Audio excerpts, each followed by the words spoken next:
Hey everybody, welcome back to my kitchen and welcome back to my channel. Today I'm in the kitchen. I'm inviting you to come with me because I'm going to make something that I've never made before, but it's been on my list to make, and today is the day we're doing it. So in this video, we're going to be making some vegetable broth and canning it, but it's a little bit of a twist. We're actually going to be making some vegetarian chicken broth, right? So I'm not going to be using real meat. I'm going to season it up like a chicken broth, and then we're going to can it. So if you're a vegetarian, for all of my vegans out there, this is for you. Now, if you eat meat, ain't no judgment for you. You can do this the exact same way, except you would just use chicken, because the base is going to be the same. So we're going to start off with a base of vegetable broth, and then we're going to add some stuff to it to make it more of a chicken type flavored broth. So I am excited. If you're brand new here, I am in Tennessee. I'm in Zone 7B. And it is about to be the holidays, and so I use a lot of vegetable broth that I buy from the store, right? And so vegetable broth is going to run you anywhere from $2 to $3 in a carton. If you get organic, it's going to be $3 and some change. If you get non-organic, it's usually like $2.50, somewhere along in there. And that's not necessarily a bad price, but definitely around Thanksgiving and Christmas, I tend to use a lot of broths for like dressings, gravies, and things like that. So that can add up. Also, there is, I ran out of broth this weekend, which made me think, you know what, I'm just going to go ahead and do this. I'm going to go ahead and do this. So let's get it going first, and then I'm going to come back and tell you what inspired me to do it, why I'm doing it this way, and why it's important to me that I do it. So first, I just have a stock pot here, and this is actually what I use for my water bath canner. I have a stock pot. This is a 24-quart stock pot. Right now, the water is probably about right here, so I would say a little bit more than half full. I'll add more water as we need it. But basically, I have, look, a bag of veggies, right? A bag of veggies. And so I've seen this before, and I haven't done it, but I'm going to start doing it. Anytime you have veggie scraps, things that are about to go bad, or your onion peels, your garlic peels, celery that's gone bad, just put it in a sandwich bag and throw it in your freezer. When the bag is full, you know it's time to go make some broth. So that's exactly what I did, and I have some carrots in this bag. So let's talk about what we're going to put in here and why. Okay, so in this bag, there is some celery. This did not come from my garden. I actually had to buy this. If I would have been smart, I would have saved celery from my garden this spring. I will have celery soon, but I just don't have any yet. So I actually had to buy this from the store. But this would have been a great way for me to preserve my celery. So note to self, that's what we'll be doing. So I just bought one package of celery. We're going to throw that in there. These are actually carrots that I grew. These are carrots that have been in my refrigerator since January, 10 months, and they're still good. Look at them. I have a whole video on how to store carrots to last for a year until you can grow carrots again. But y'all, look at these carrots. They still look good. So I have about, I don't know, 6 or 7 or 8 carrots because I need to use them up anyway, because before too long, I'll have fresh carrots from my fall garden right now. So I'm putting the carrots in there. And then I have some onions and some onion peels. These are also onions that I grew that were about to go bad. So we're going to plop that in there. And then I have some garlic that I grew. This is elephant garlic that's in my, that was in my freezer. So I'm going to put a couple of handfuls of that in there. So y'all, this is a great way to use up your produce that is going bad, or if you have a garden, maybe you have some coming in for the next season so you don't need as much, or you overgrew, whatever the case may be. It's a great way to use up your veggies. We're also going to put in here some oregano. Did I grow it? Yes, I did. This is oregano that I grew and freeze dried. We're going to put some of that in there. But let's pause here. The basis of vegetable broth is usually carrots, onions, and celery. That's the base, right? In most broths, it's just a plain broth. But we're adding a little extra because we can. And that's the beauty of when you make your own things at home and you make your own broth, you can add whatever you want and you know exactly what is in it. You can control the amount of sodium and all of that. So I haven't even added salt yet. Let's add a little bit more, just a pinch more oregano. Okay, so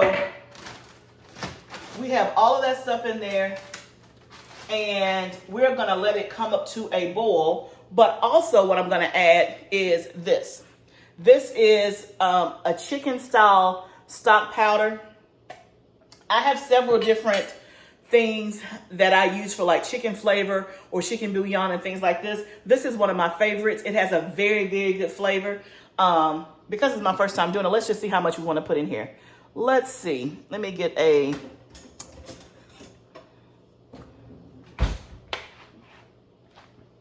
Y'all, we're gonna do one whole thing of that. The Spirit is telling me to do 2, so we're gonna do 2, okay? Because it can't be, I mean, it can't mess it up, right? Let's see. Oh, it already smells so good. Let me see. Do I want to put more in there? It's a lot of water. The Spirit's telling me to put another one in there. Let's do it. Okay, I'm not going to add salt yet because this has salt in it. So when we get to the end and it's time to taste it, we can always add more salt, okay? So I'm just giving that a little stir. Right. It already smells so good. Okay, I was looking for my parsley because I thought I had some dehydrated parsley, freeze-dried parsley, but I can't find it. So I must have used it and didn't remember that I used the last of it. And I don't want to walk out to the garden to go get that and come back in. So I'm going to use this. This is from Trader Joe's. It's called Everything But the Leftover Seasoning Blend. They usually sell this around Thanksgiving or after Thanksgiving. But this is what it has in it. It has, because you know I got to pull it back because I can't see. Oh, I got my glasses right here. Okay. Here we go. Onion, sea salt, dried yeast, turmeric, celery, sage, rosemary, thyme, and dried parsley. We're just going to put a little bit in here. It can't mess it up. It's my own seasoning blend, right? Let's just take the top out. Let's just put a little bit in here. A little bit. Okay. So that's why I'm not going to add any salt, because I'm using these ingredients that already have salt in it. And that way I want to be able to taste it when it's done, and we can always adjust the salt. But if you're doing like real chicken and stuff like that, then you may want to go ahead and add salt. You could also add some peppercorns. You can really add whatever you want. But if all you have is onions, celery, and carrots, then that is the base for vegetable broth. So let me show you what it looks like all in here. And I don't know if I need to add more water or not. Y'all, this is my first time, so I'm really just going based on what I have seen.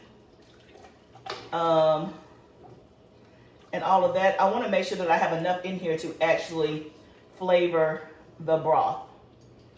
So let's take a look. Okay, so this is what it looks like so far before it comes up to a boil. So you can see just all of the things in there floating around and all of that. So I want to make sure that it has like a nice golden color. But before I add in something to do that, I just want to see what it's going to naturally do since it's my first time.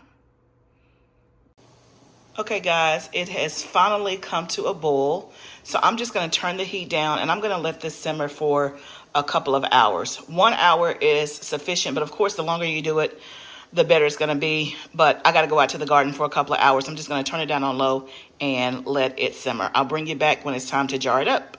Okay, y'all, I'm back. I let it simmer for an hour and a half, hour and 40 minutes, and y'all, it tastes so good. So we're going to jar it up. Now, I'm canning mine just because I don't have a lot of space in my freezer.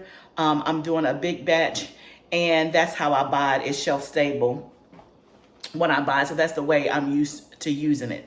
But you absolutely can freeze this and put it in a freezer container, and then a freezer container is going to allow it to expand. So you don't want to put it in a glass jar and put it in your freezer unless you leave a lot of space for it to expand. But you can certainly use a freezer container and put it in your freezer to freeze if that's a better option for you. I'm just choosing to can it because that's the way I want it. I wanted to have it on my shelf. But I don't know if you can see the color of this, but when I jar it up, you'll be able to see. But when I say it tastes so good, y'all, it is like drink worthy. Good. It tastes just like some good old chicken noodle soup, the broth. You know, when you used to buy the chicken noodle soup in the red box, the Lipton's, and you would mix it with water, the broth, that's what it tastes like. It is so good. Now, what I added after it was done was I did add some salt because it did need some salt. So at the first taste test, it was decent, but it wasn't great. It needed some salt. It had more of a vegetable broth-like flavor, and if you're looking for something low sodium, that probably would have been perfect. But I needed a little bit more salt. So I did add some salt because remember we never added salt in the beginning. So I added salt. I also added some more of the Macel, that chicken stock powder that I showed you.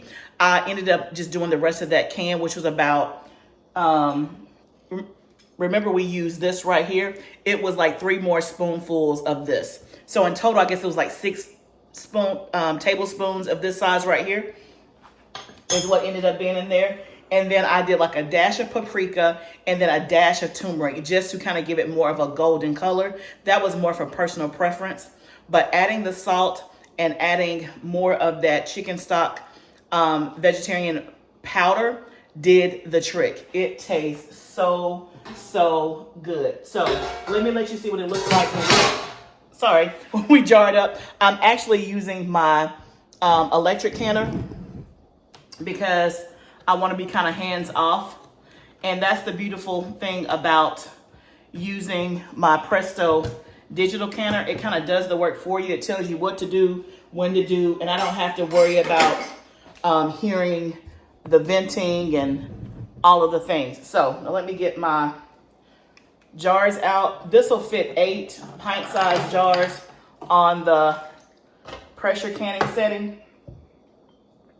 So I have my funnel. Wait till you see this all jarred up. Now, because this is still hot, and I want it hot because I'm going to immediately can it. If I was doing it in the freezer, I would let this cool completely and then put it in the freezer. But this pot is heavy, so I can't really tip it over. But I'm just basically straining it, which at the first pass, there's not going to be much to strain. So I really can go just straight into the jar. Let me do that because all of the vegetables are down at the bottom. So I'm going to jar this up and I'll let you see the color. Now, if you wanted it even more browner than that, you could, but this is a perfect color for me because this is almost like when you make like chicken style gravy. This is what it would look like. This, hold on, because this is hot. Okay, let me wipe the rim. Put the lid on it, and when I get ready to put it in the canner, that way you'll be able to see. And hold on, I need a little bit more because I need to get to the 1 inch mark, which is there. So let me re-wipe my lid. Put the lid on there.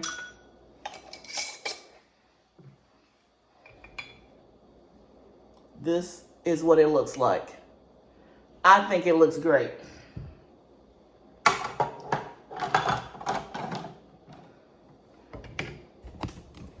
Tell me what you think below in the comments. Now, whether or not you're a vegetarian or whatever, that has nothing to do with this.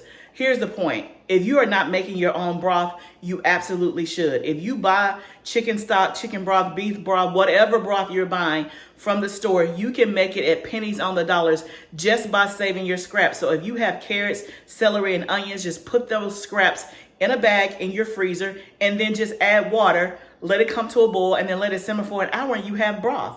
You don't have to make a big batch like me, but I just tend to try to get it all done as much as I can. And this is my first time doing it. So it'll be interesting to see how many jars I actually, get out of the deal. But y'all, this is going to be a game changer for me because it's going to be on my shelf and I can just go and get it shelf stable. But Thanksgiving is coming up. If you have some scraps from your cooking, go ahead and make you some broth and put it in your freezer. That way you have it for Thanksgiving to add to your dressing, your gravies. And again, you know somebody's supposed to be bringing something and they're going to forget. And you're going to be like, man, I need some vegetable broth. I need some chicken stock or whatever you need. Make your own stuff. Now I'm gonna finish jarring this up and get it in the pressure canner. And then while this is pressure canning, we're gonna actually start on some onions next. But let me get this jarred up first.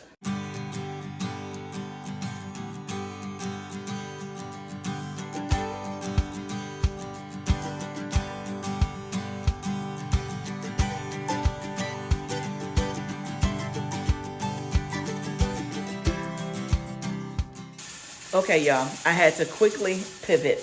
Not doing onions today. I don't even have what it takes. Y'all, I had much more broth than I even anticipated. Because it was my first time doing it, I had no idea how much it would make.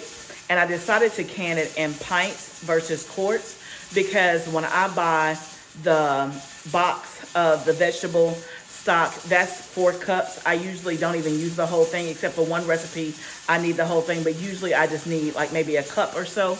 And then I put the rest in my refrigerator. So instead of me doing quarts, I did pints, because I'm more likely to use that quicker than making a quart. So y'all, I ended up getting 21 pints. I ended up getting out my other canner just to kind of speed up the process, because this can only do 8 at a time. I was thinking I was gonna have like 10. I'm thinking, oh, the other 2 I can just put in my freezer, no big deal. But after I dipped this and put this in there, I had all this broth left. I'm like, oh, let me get out my other canner. So I have a total of 21 jars. And then I got 1 container, because I didn't want to open up another pack of jars and I didn't have any more in my house. So I put the very last one in a container like this that I can freeze. I'll label it and stick it in the freezer. But it's going to be nice to have all of this shelf stable. So let me show you. I got 4 jars waiting to be canned that wouldn't fit in my other canner. So this is what it looks like. Look at that color. Y'all, it looks so good. When I tell you it's drinkable, it is drinkable. It tastes so good, such a good flavor. If I want to make chicken noodle soup, if I want to make a gravy, whatever it is, I got it. I got it without any like real meat or flesh foods or whatever, which is perfect for us. So I'm so happy. I'm so happy. I've been wanting to try it, but I'm thinking, does it make sense for me to can vegetable broth that I can just buy from the store? But I think we have that debate about a lot of things. There's many things that we can buy from the store that we can make ourselves, and it may be quicker and easier to just grab it from the store. And again, I do that, so there's no judgment about doing that. But I am trying to make more things from scratch, and y'all, this is much cheaper. I got 21 jars, really, y'all, for free. For free. Well, the only thing I actually bought was celery. That is it. The water was free, and every other vegetable I put in there, the onions, the garlic, and the carrots, I grew myself. So I got 21 pints of homemade vegetarian chicken broth, literally for the cost of a pack of celery, because I didn't have that. But normally I would have celery in my garden. So the next year, you better believe it's going to be 100% free. And I pay at least $2 to $3 for those things. So if there's 4 cups in there, that would be the total of, let's see, 4 cups. I would have to buy 5 of those in order to get this amount of broth, 5 or 6. So 6 times $3 is $18. I just made this for free. And I know what's in it. There is nothing in it except what I put in it. There's no extract, no monosodium glutamate. Like, there's nothing but straight vegetables and seasonings. That is it. So I encourage you, if you've never made broth before, no matter what kind you want to make, vegetarian, chicken, beef, vegetable, whatever it is, low sodium, more sodium, I encourage you to make you some broth. If you've never made broth before, put it down in the comments if you saw how easy this was and you are going to try it. I want to know. Let me just recap again. It's nothing but vegetable scraps and water. Boil it for at least an hour. Boil it, bring it to a boil, let it simmer for at least an hour. Strain it, freeze it, can it, put it in jars, whatever you want to do. Use it right away. It's that easy. So thank you guys. I'll show you a final shot of all the jars laid out if I can. If you have not subscribed to my channel, I would love for you to subscribe. Let me know if this video helped you, and let me know your comments. I would love to know. Remember, gardening is a journey. Let's grow together. I'll see you next time, friends.